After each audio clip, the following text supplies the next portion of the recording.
around the agricultural sciences and information. I'm gonna got it so that my and basically help you all with your needs around food and just living. There's a lot that the extension offers, Master Gardeners just being one of them. It's happy hour. So I know every hour or afternoon at this time, my dog likes to enter the picture, and I got it. There we are. This is my 3-year-old poodle, Finley. And every day at happy hour, he's not interested in zooming. He's interested in zooming. He is one of the mascots for Monarch Watch Way Station #1, which is one of the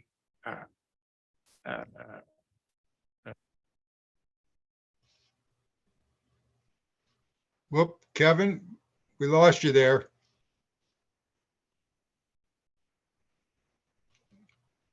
Can you hear us, Kevin?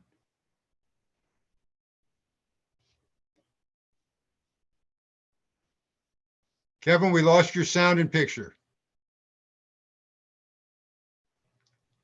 Apologize for the technical difficulties. Hopefully he can get back on. Kevin?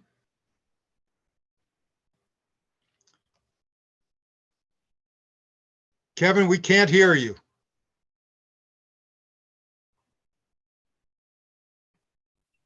There we go. All right. All I'm right. gonna pin Let's go my back.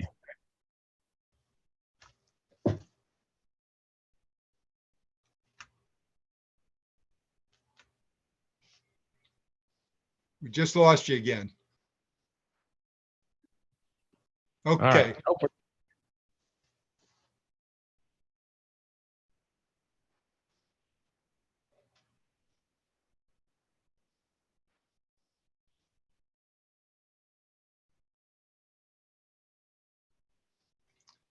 You okay? All right. We don't have any volume, Kev. Can't hear anything. How about now? Now we're good. All right. All I right. apologize for that, everyone. You got the boring part about who I am and what Master Gardeners do. Now we'll talk about gardening and gardening while we age. The significance is gardening is one of the few lifetime activities that are just that, lifetime. You can start gardening when you're a toddler, and you can garden until you're in the garden, literally. And that's unusual. Most of the activities that we do, we start losing our ability to do them as we age, and many others we cannot do until we grow older. Gardening, you can start very young and you can end very old. And that's what I'm here to talk about today is how do we extend our gardening lives so that we get the most out of it and we enjoy it? Because honestly, if you don't enjoy it, you shouldn't be doing it. And now that we're in retirement, many of us, it's important that we focus on things that we really enjoy. And with that, there's going to be changes I'm going to suggest. And then that obviously brings the next important question, which is why bother? You know, I can't do gymnastics. I haven't been able to do them since I was 20. I just gave that up. Well, gardening is different. Gardening offers a lot of other things that I think we really need to revisit as we think about some of the changes or adjustments that I'm going to be asking you to make. And first and foremost is physical health. A lot of people say they've stopped gardening or they've reduced their gardening because their bodies are declining. Well, the fact is that more and more evidence suggests if you want your body to stop declining, you've got to continue using it, but using it within the guidelines of your new.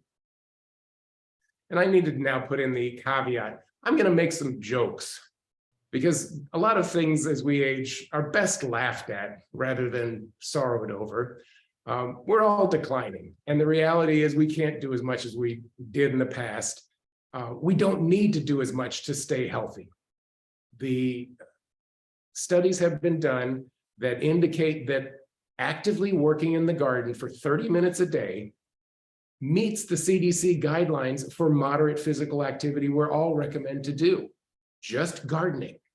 That's a really good thing because in a garden, you're kind of required to go out there and do it. because things die if you don't. Unlike going to the rec center or other activities that we might endeavor to do to stay active, your garden needs you, and that's a good thing. Likewise, when you're in the garden outside, you're exposing your skin to the sun, which generates vitamin D. All of us know as we age, our bones are becoming more and more brittle. That is because they're losing their calcium, and that calcium is put into the bones in conjunction with vitamin D. Vitamin D is a really important thing, and you can be out in the sun as little as 30 minutes to get that exposure to help your body properly use the calcium that you're taking with your Tums or other things that you might be taking. Vitamin D is also an important vitamin as it relates to your mood. And mental health benefits are another reason to be in the garden. We all know people who, once they stopped working, they stopped living. Work was their life. And when they had nothing to look forward to, nothing to do, they lost the desire to keep living. In The Secret Garden, the play and the book, they talk about having a garden is having a future. Having a future is having a life. Whether you're planting lettuce that might last 4 to 6 weeks or a tree that might last 40 to 60 years, when you're out in the garden, you're planting things that need to be taken care of. You've got a future in front of you. You've got a reason to live. Likewise, any number of studies are now indicating that being out in nature, and gardening is one way to do that, is very anxiolytic for all of us. You just feel better when you're out amongst nature. There's something to that, and it's not a placebo effect. It's genuine, it's real, it's been studied, and there are significant mental health benefits to just being out in the garden. Having something to take care of is all the better. I joined Master Gardeners, as have a lot of others, for the social opportunities. Working with others, sharing your knowledge is a great opportunity to engage.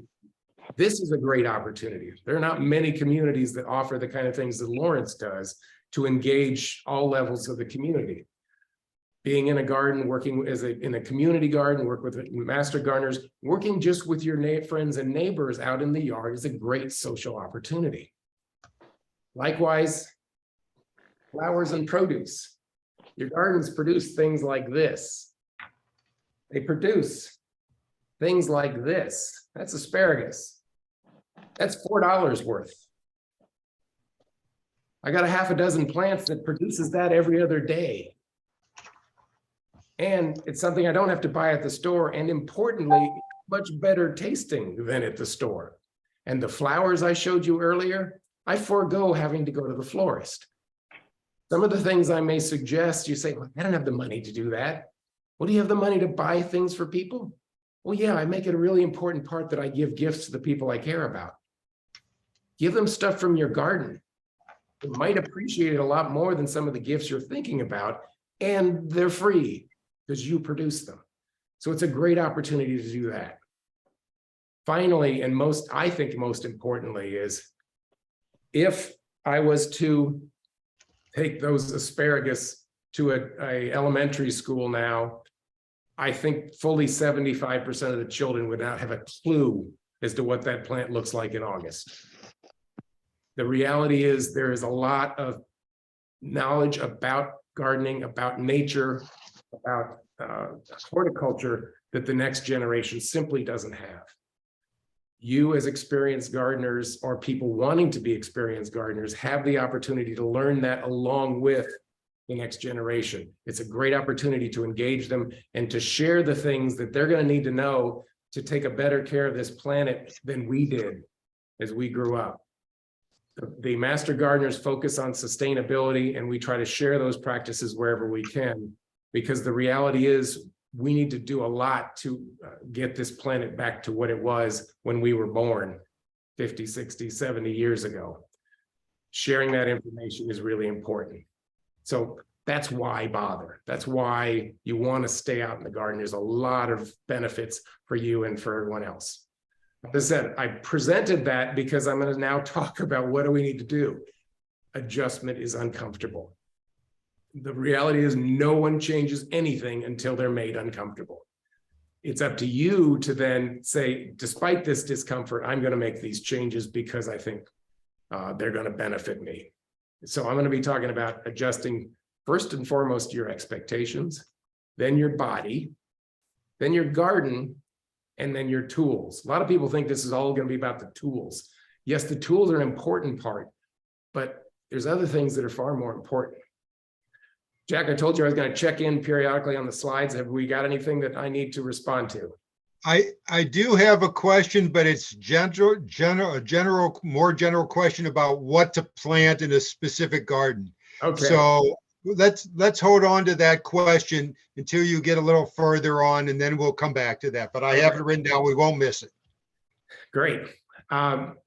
So before we move on, a little bit about me. I've only been an extension master gardener for the last 5 years. With that said, I've been gardening for over a half a century because my father drugged me out into the community gardens at the Army base we were on, and I was responsible for mulching. With that, how I managed to stay interested in garden after that activity is beyond me, but thankfully I did. What you're going to hear from me is not my expertise. It's going to be my experiences talking with other gardeners, talking with therapists, both physical, emotional, and otherwise, about what needs to be done to be more effective. It's the research I've done. I spent 30 plus years in the pharmaceutical industry, so I know how to research things. And what I'm hoping to share with you is stuff that is all research-based. As I indicated, that is a great important part of the mission of the Master Gardeners, research-based, not just, well, my father-in-law told me this once, so that's what I'm going to run with. No, this is going to be all stuff that I have determined is well supported with fact. And what's interesting is I started that research, Gardening as We Age, and you can actually type that, Google it in. And what I saw over and over and over again, which was really surprising, the very first thing they talked about was change your expectations. What you could do when you were 20 or 40 is different than what you can do now. The reality is, many people have this framework of perfectionism, or they want it the way they want it, and they get really frustrated when the weather doesn't cooperate, or the plant just dies, or the insects come over. And the reality is that growing things is just filled with that kind of uncontrollable. You cannot control it, and yet therefore cannot be perfect. You all probably seen the Dr. Rick commercials that are on TV, the guy who helps the homeowners who are changing into their parents. And the guy who's out there cleaning his trash cans and then locking him up, he's then carrying him away from the locked trash cans. And he says, I got to do something about that hedge. Dr. Rick goes, no one's looking at your hedge. Dr. Rick is right. The reality is that all this goal we have for perfectionism is generally not at all significant. And if you are lucky, those boxwoods are growing all the time, which means if you want them perfect, you're hedging or you're clipping them all the time. Abandon it. Or at the very least, be willing to give it some slack. I am really encouraged with the growing movement towards more natural gardens with wildflowers and natives, because it's an unkempt look many times. And it helps the native wildlife. It helps the plants themselves if we don't do all this tending. My wife's not quite there yet, but I'm hopeful, because it really leads to my desire to not be a perfectionist, which I've never been. But that's one of the very first things to think about as you're thinking, what do I need to do to be more effective in my garden or my yard? The next thing is acknowledge you are changing. All of us are changing, some faster and in different ways than everyone else. But each time we do change, we've got to acknowledge that, yes, this is reality. And every one of us has someone who they know when you tell them about or offer your help, will turn and say, nah, I got it, I'm good with it. And it's not just the grumpy old men, it's the stubborn old women. Some of them you might see in the mirrors, but the reality is that we're all changing and there's nothing wrong with that. As you acknowledge it, it allows you to then address it. Because addressing it allows you to then accept, these are my limitations. And then you can build an inventory of what can I do differently now? I can't lift a 50-pound stone like I used to be. So now I've got to look at things differently and maybe not do that. I can't bend over like I used to. So now I've got to think about how do I adjust my garden to address that. Once you have accepted those limitations, you can then evaluate your priorities, what matters. I'd already said, if it's not fun, why do it at this point in your life? And Marie Kondo, the organizer woman, who interestingly has moved away from that perfectionist strategy that she was so espoused, had some really important elements of it. One of the mantras was, if it doesn't spark joy, get rid of it. Well, I would say the same thing about some of the gardening activities we do. If it doesn't spark joy, don't do them. Life is too short, and it's getting shorter for all of us to spend time on things we don't enjoy. So expectations and your mindset is really the first thing that you need to adjust, because it will help you to be more effective with the others. Jack, you're looking at the chat, so I'm going to use this opportunity to see if there's anything further. No, not yet. All right. So You're good. We'll talk about adjusting your body. The next thing after this mindset was the focus on the body. And we all hear the stories about, arthritis and lower back pain and muscle spasms and all those things that keep us from doing the physical activities that we want. The reality, once again, is if you want to keep mobile, stay active. And as I researched more and more and talked with physical therapists and talked with chiropractors and orthopedic surgeons, they all said, you know what? The important part as we age, it's not about repairing things, it's about preventing them. I know for a fact that I do not repair nearly as quickly as I did when I was 25. And I think we can all confidently say that. The reality is none of us, our bodies are repairing as quickly as they used to. So it's all the more important to prevent injuries than it is to fix them. And it's very interesting. The first thing, once again, I saw more and more about was the importance of stretching. And after seeing all this information, I've been watching all of the athletes get ready as they're warming up. It's all about stretching. It's all about moving their muscles. They don't have to be fast stretches. They have to be just an opportunity for your muscle to relax a bit, so that if you turn it the wrong way or you misuse it, it won't fight back. And fighting back is what a muscle spasm is. I became aware of stretching and some of my body motions when I had a large pile of mulch delivered by one of the arborists. And I wanted to get it done before the rain came in. And I spent 3 hours working on that. And it was the same activity over and over, this torsion at my hips. And didn't notice anything the whole time I was doing it. Went in, laid down on the ground, and my back just locked up.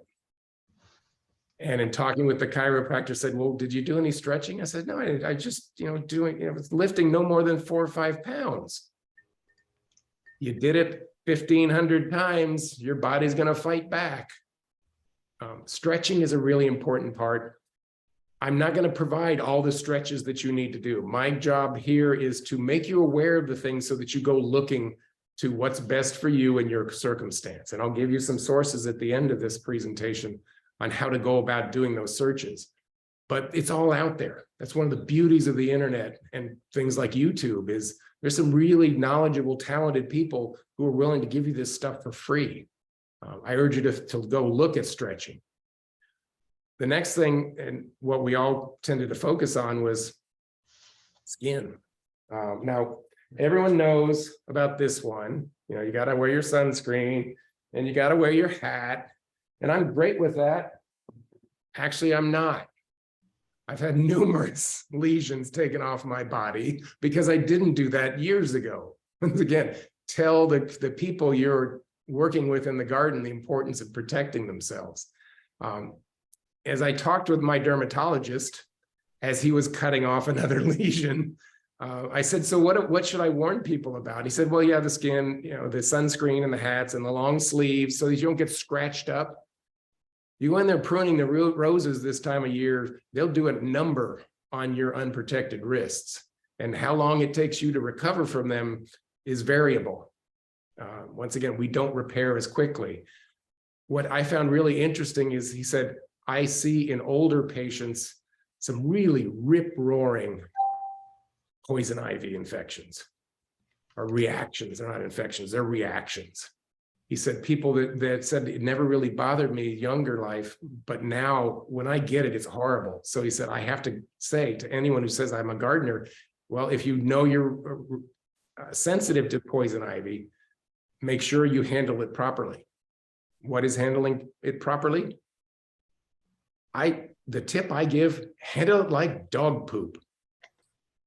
You go out there and you get a plastic bag and you turn it inside out and you go grab it and you pull it and you turn the bag back out and you throw the whole thing away. Do not go out there and, well, I'm wearing gloves, I'm okay, you know. I guarantee you that oil stays on those gloves and then will be transmitted to that eye movement you just made. So that's the kind of thing you got to be thinking about as you are protecting your skin and avoiding the damage that things like poison ivy can do. The next thing is I started researching, and I'm going to have to tip my camera because the other one. So as we talk about posture and mechanics, we're all told the importance of lifting with our knee or our lower big muscles in our legs rather than bending over. Once again, these are things you can find on the internet to do a much better job of me in this YouTube box, explaining to you how to properly lift things. But how you do that is really important as to whether or not your body is going to get damaged and you're going to have to find yourself incapacitated for weeks. As I was researching my own issue with lower back pain from doing all the torsioning, simply moving my one leg so that my body wasn't turning as much would have alleviated probably that whole incident. By picking up my left leg or my right leg, depending upon which way I was turning, and moving it a quarter turn without torsioning my back, I would have avoided what was 3 hours of agony while it settled down the slightest bit, and then 2 weeks of recovery. And I'm in pretty decent shape. So knowing what those posture and mechanics are really important. And I urge you all to go and look. One of the physical therapists I spoke with said, you know, when the season begins, I don't pre-medicate myself. A lot of people will do that. They'll take some ibuprofen or something so that they can avoid getting any kind of inflammatory process. I said, and she said, oh yeah, that way I don't do a whole lot. And then whatever I feel uncomfortable with, I now reevaluate what I did during the day and know that I need to do it differently or to do a better job of stretching and preparing myself. But once again, posture and mechanics are really important as you think about how do I adjust my body to use it as best I can and avoid any kind of damage. Public library didn't know anything about it, which is odd. Especially since Somebody's not muted. a notice this morning. You can mute all, Jack, and I'll unmute. That was sent. to Okay, Kat, that's what I'm gonna do. who's the foundation person. Okay, try it now. All right, can you hear me? Okay, you were back good. Thank you very All right. much. The next thing is, as it relates to using your body differently, is timing.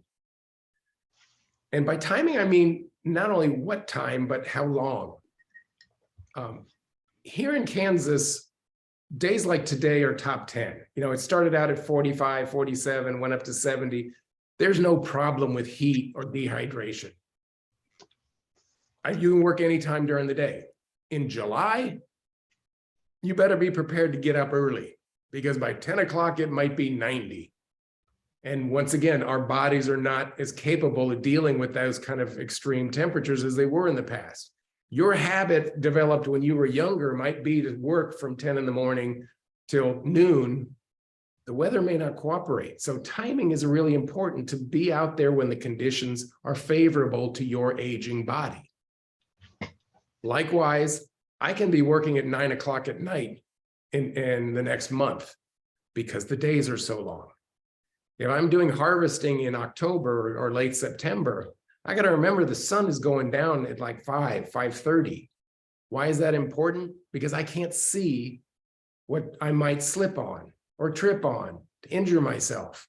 So timing is important as to when you are working and planning your days accordingly. Likewise, timing is all about how long you're doing things. Everyone's familiar with carpal tunnel, that pain you get in your wrist from repetitive activity. One of the most common causes of it was all the secretaries who were typing. Seriously, that's not a physical activity, and yet they got carpal tunnel. It wasn't the strenuous activity, it was the repetitive activity. Likewise, people can be out there pruning all day long and can't understand why their hand just freezes up at the end of the day or just hurts like crazy. How long you do things really affects whether or not your body's going to be injured by them. So timing is important for that, as is what I've come to call task diversity. And there we go.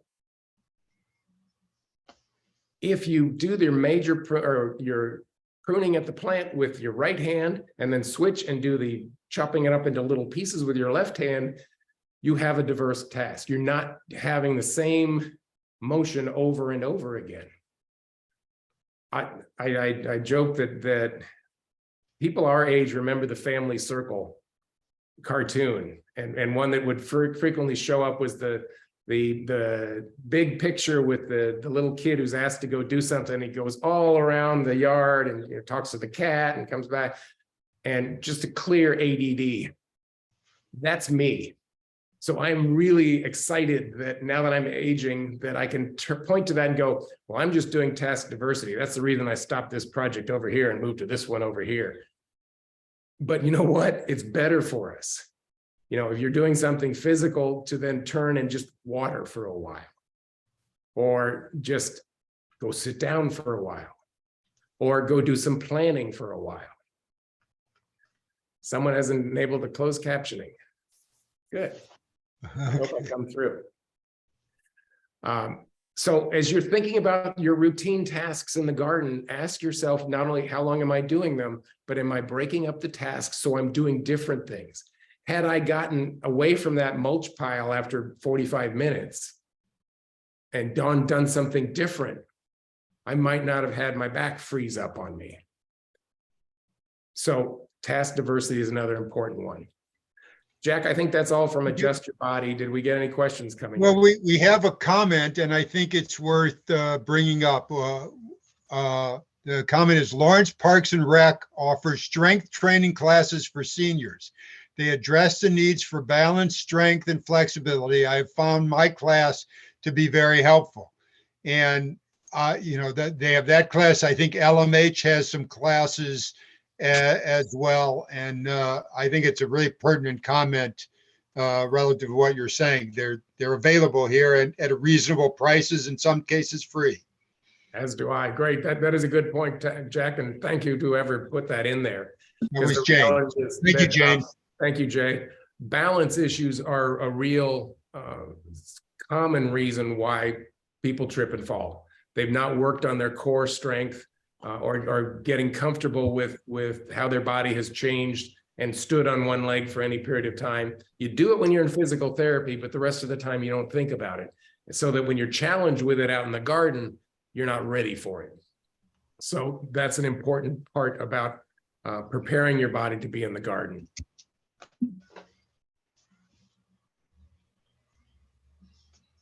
So the next thing I want to focus on is this idea of adjusting your garden. The reality is that we all, and it's funny, I have many of the people who show up in Master Gardeners or want to be a Master Gardener say, yeah, I just bought these 40 acres out in the country because I'm retiring and I'm going to go and do all this. And I've had a few of them say, yeah, I'm going to have to drop out of Master Gardeners because it just overwhelmed me. The reality is we can't do as much as we used to do, and our bodies are not as good. So we've got to consider our size and our gardens. And by our size, I mean, as you think about the work you're capable of, is it conveniently located for you? For me at 6'3", it's a different aspect than for my wife at 5'5". So as you're thinking about, building a raised bed or accessing the vegetable garden that you're building, I can reach 4 feet, no problem. My wife, not so much. So how your size is can guide you in how do I adjust the size of my garden. And also, is my garden too large for me to take care of? And we'll talk about some things along those lines. The other thing is just move away from things that are high maintenance. Adjusting your mindset to be comfortable with a more imperfect or natural look, as I like to call it, is a very important part of reducing the amount of work in there or making it more enjoyable, but also moving away from things that are just high maintenance. Turf grass is one of them. When I was in college, I worked on a country club. I was the assistant to the superintendent. I was all about turf grass. You know what? Not so much. Turf grass is America's #1 crop. And you notice I didn't say cash crop, because cash doesn't come out of the yard. It goes into the yard. And for the most part, no one benefits from it. Not the bugs, not the yard, not the soil. It's not bad. I have it, but we spend a lot of time focused on the yard that we shouldn't. And our next Master Gardener lecture, and I'll forward this on to Jack, and we posted on our Facebook page, is about lawns to landscapes and moving away from turf grass into a more natural thing where turf grass is a part, but not the dominant feature. The other thing I talk about is perennials. And I want to address perennials in a couple of ways. Perennials is a life cycle more than 2 years in the plant terminology as an adjective. There's another adjective, lasting for an indefinitely long time, enduring. That's one I want to focus on as well. We all know about planting things that come back every year, and those are great. We sell native perennial plants at our sale every first weekend in June. But this is another solution I want to think about, using a different perennial. So this is the south side of my house. There's azaleas in the left picture. You can see them blooming. They would be blooming right now. In front of them is a yew hedge that has to be trimmed. And if you don't trim it, it will scratch the devil out of your legs as you walk by. But it was a high maintenance. The other thing that I've come to understand is if you're out in nature, the trees don't have grass right up to the trunk. The grass is way far out, typically at the leaf line, because that's the way nature intends it. They want all the leaves to be left there on the trees. So I've been moving my tree rings more and more every year. And the solution I had to reduce the amount of work I was taking care of was I went with a different perennial. Remember, perennial is something that endures for a very long time. That is perennial slate. I never have to take care of that. And it's a nice place for me to rest when I'm tired or when I just need a break. If your garden doesn't have places for you to sit down in it, you're not only missing the opportunity to relax and engage in your garden, but you're missing a therapeutic opportunity to just rest That's what we did with that high maintenance space. And as you look here, you'll notice that tree ring is a lot bigger. And each year, as the grass at the edge dies back, rather than replanting it, I'm just putting in more perennial mulch, enduring a long time, wood chips. And you know what? No one ever says, those tree rings look really out of place, because they're not. They look natural. The other thing you don't see at the bottom of the screen is where the green is now. At this time of year, it's just turning in from brown, because I put in zoysia, because I was tired of having to reseed every year along the concrete curb that heated up in the southern sun, and I was not going to water it, particularly with Lawrence continuing to raise the price of water. And you'll notice my grass as a master gardener is not all that great. No one cares, Dr. Rick. They comment on the things that are flowering. No one ever says, well, that grass looks pretty scrubby. No, the Scots guy does that, but no one else. So think about, how can I change stuff that's high maintenance into low maintenance? Rock is really low maintenance. And rock gardens can be spectacular. If you've not seen a good rock garden, go out to the fairgrounds. We have a demonstration garden, and it's in bloom right now. It's just rocks with some stuff coming up amongst the rocks that are perennial, and it's amazing looking. And when it gets hot and dry, who cares? It's pretty rocks the rest of the time. The other thing you got to think about in terms of adjusting your garden is, what is my access like? We all think about stepping stones. Well, stepping stones are great for 5-year-olds and other people that can fall down without issues. If you have stepping stones throughout your garden paths, or as your garden path, you're just begging for a fall, because none of us have that degree of balance anymore.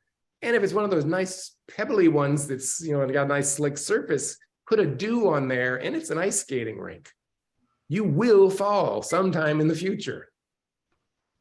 Is the path that you've provided yourself wide enough to do what you need to do, to turn around comfortably, to kneel if you need to access your plants?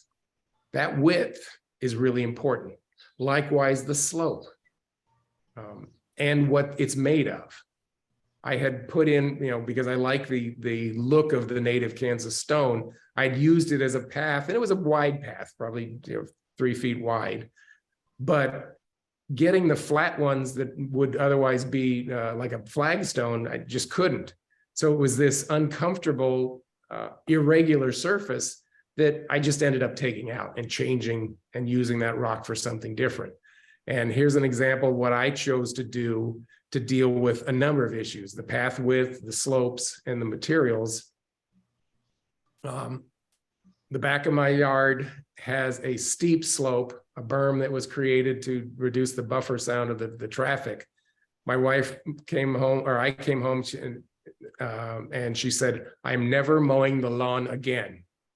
I said, "All right, well, what happened?" She said, "I was mowing that stupid side yard and twisted my ankle, trying to walk on that side slope. You need to get rid of that grass." My solution was this: I got some timbers from some guy who was rebuilding his deck, and I terraced it, and that's my new vegetable garden. Yes, that's a lot of work. I get that. And I'm fine with that, but understand, all of us have the opportunity, as we have to make changes, to invest in making those changes. Ultimately, I think it's more appealing. I could be mistaken, but it's certainly safer to have a path that isn't side sloped, and it's a lot easier for me to grow my vegetables there. Hardscaping and terracing was part of that, and you saw that terrace. Rather than have a side slope, you saw different levels. The other thing we can do, and this picture that the slide is on is a good example, is move to containers. The reality is sometimes we just can't bend over on stuff anymore. Well, bring it up to your level, and you do that through containers. It's a lot easier to take care of them. It's a lot easier to work on them. Those are well designed because they not only elevate the plants to where you can work on them, but it's got a place you can sit and do your work that way. Remain active in the garden, even with significantly reduced physical abilities. The final thing I wanted to touch on was the idea of preparing your garden to work. And when I put that bullet up, the question becomes, what do you mean prepare the garden? None of you can answer this question, but I will, or I'll suggest the best time to pull a weed is after a nice soaking rain. It's so much easier to go out there and work in your garden when the ground is soft because it has been soaked by a rain. Do you ever go out knowing that I'm going to work in this part of my garden tomorrow and give it a good long water? It's a lot easier to work. We don't typically do that because we don't plan to do that. I would ask, as you consider gardening as you age, to make those adjustments and prepare your garden for work. This is where my ADD works against me because I don't tend to put tools away or curl up the hose. It's also taking away all the stuff that might act as a tripping hazard or a rake in the face. Making sure that the garden is ready for you to work comfortably in it, to make sure that there's a clear path to where you need to go so that you're not trying to do gymnastics to get around stuff that might be in the way. So preparing the garden for that day's work is an important part of adjusting it. Next slide, Jack, which means questions. Okay, we have another question, and we have a guest who actually answered it, but so you know it came up.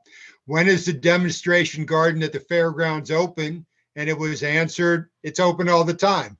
So as long as you can get into the fairgrounds, you can see it.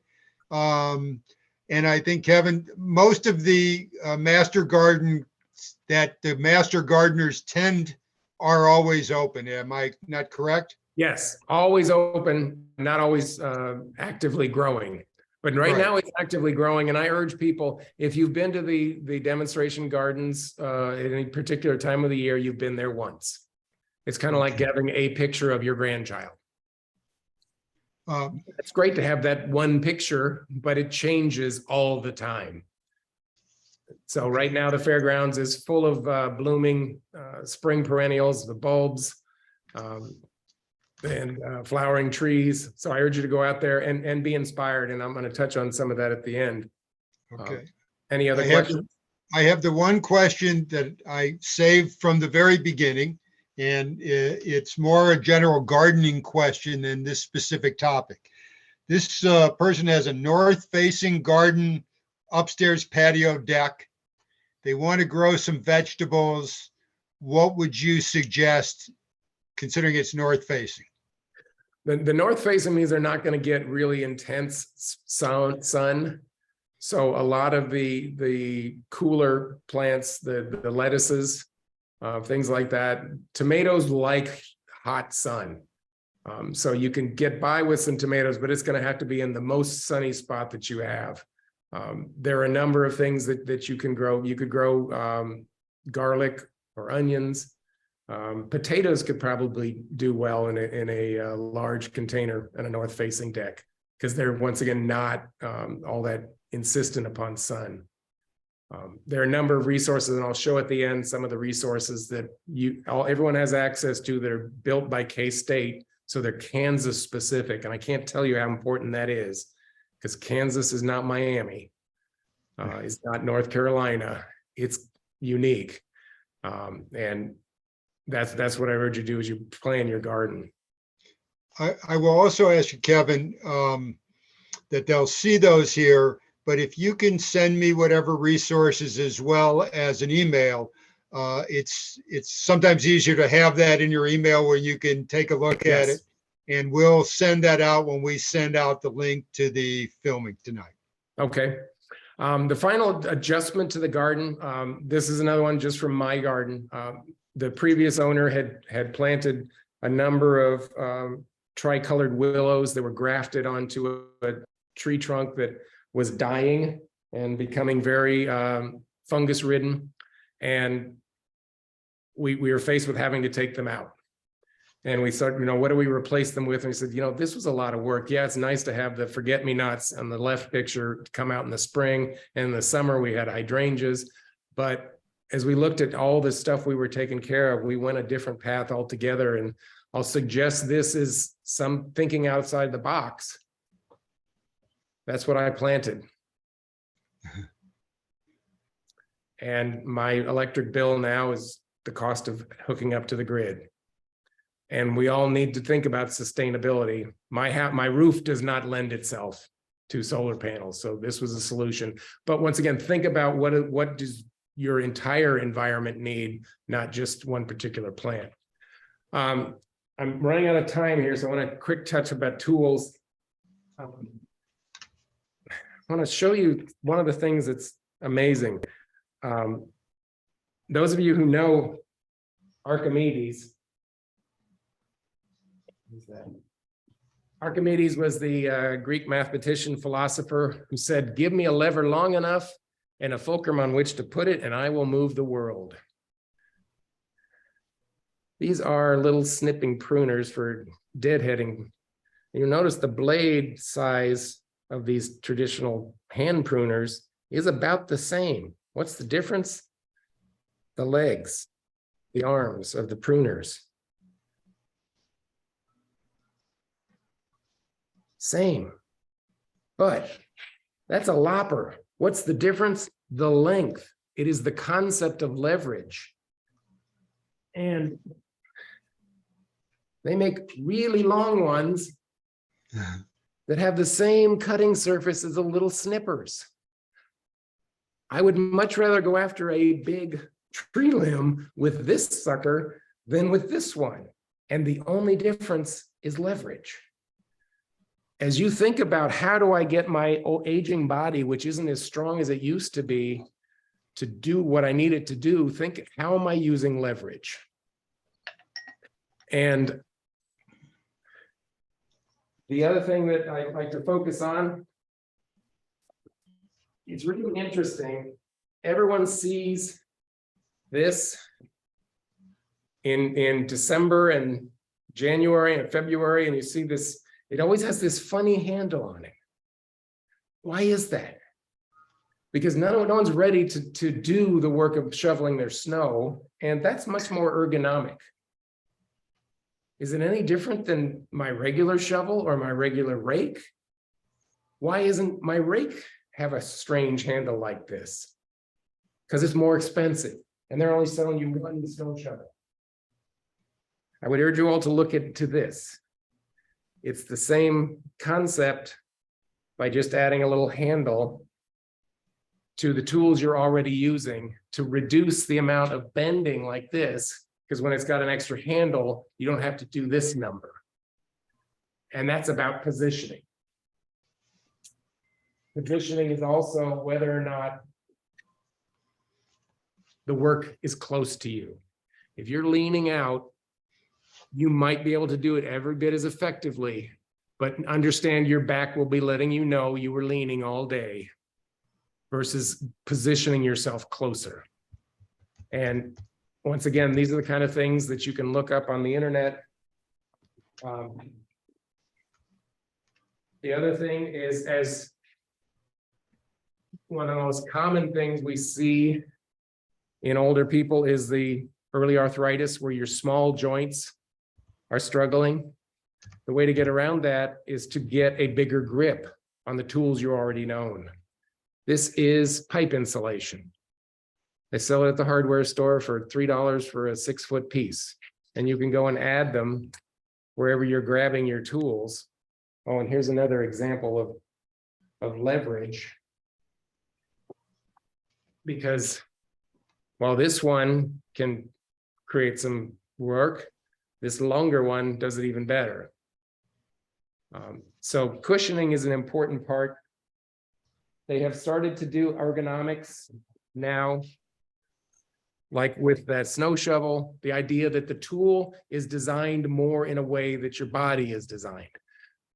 Our wrists are intended to go like this. They're not supposed to go like this. And if they do, that's a temporary movement at best. So if you develop tools that don't require that as much, you will find that it is a lot easier on your wrists, and they will be much happier at the end of the day when you've been working.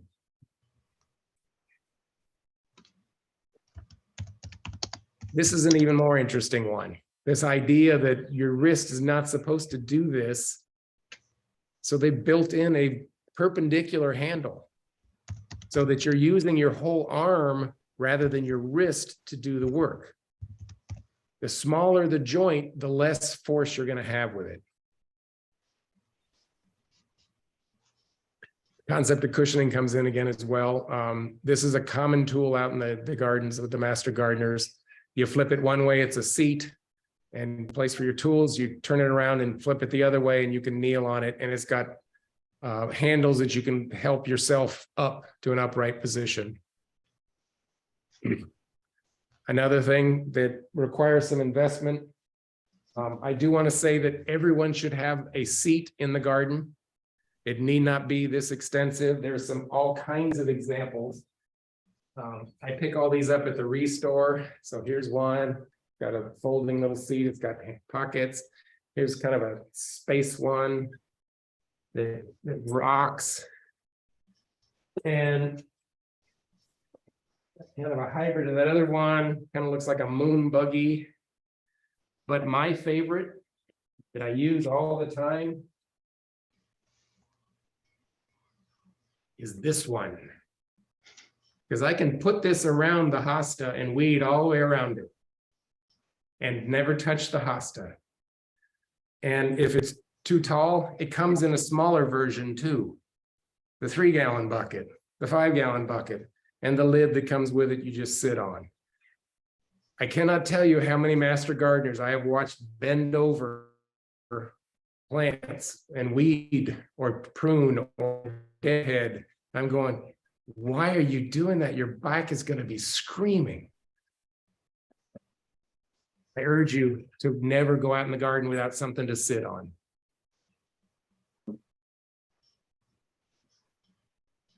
The next thing is condition. Any of you been to cooking classes? The first thing every one of them starts with is they tell you about sharp knives. Why? Because it makes it so much easier to work in the kitchen. The same thing applies to garden tools. Sharp, clean tools are much more easy to work with, much less likely to cause an accident than ones that have been out in the rain, like mine. The final one is others. So what's others? One of the things that I have found a lot of people are reluctant to do is engage help from other people. And what I ask them to do is, or what I typically ask them is, do you like helping other people? I said, oh yeah, I love it. I said, let me train it around on you a bit then. By you not asking them for help, you are depriving them of something that you really enjoy doing, giving other people help.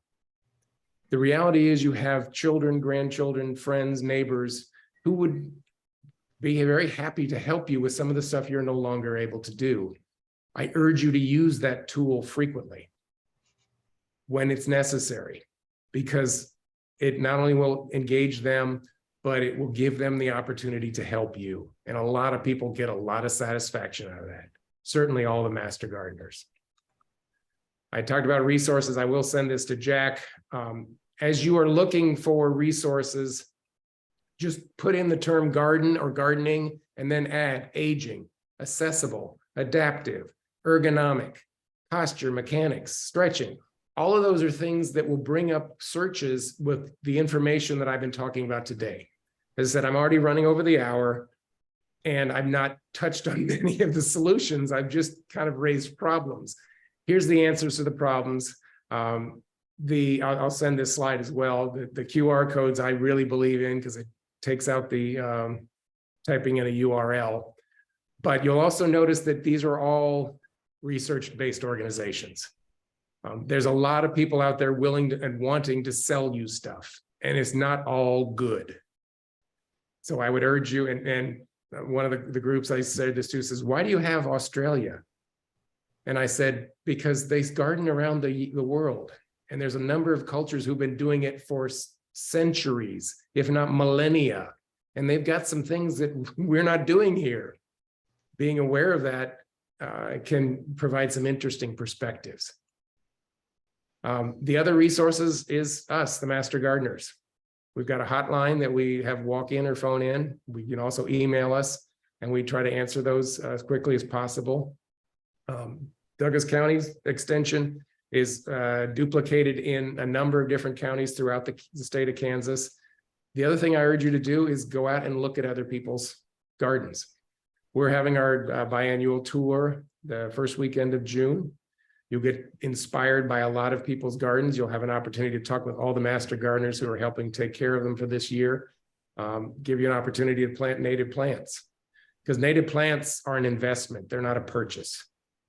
You buy annuals or non-native plants, they will die in Kansas. Good chance, because they're just not used to it. Kansas plants know how to live in Kansas. So that's all we sell. And I'm run over time, so I got to let people go. Jack? Well, we'll take a few extra minutes simply because we had some technical difficulties, but I have one question that came up when you were showing the tools. You had a shovel with a handle on it. Is that something you bought or made? No, that's something I bought. You can find them on Amazon. I think it's called Back Saver handle attachment, or just search it. And it's basically just clamps onto any handle. Okay, so it's the handle that you bought, and you could put it on whatever tool or maybe move it from tool to tool. Yes. And okay. At $8 a piece, I've got 5 of them. Okay, I think that's good for people to know.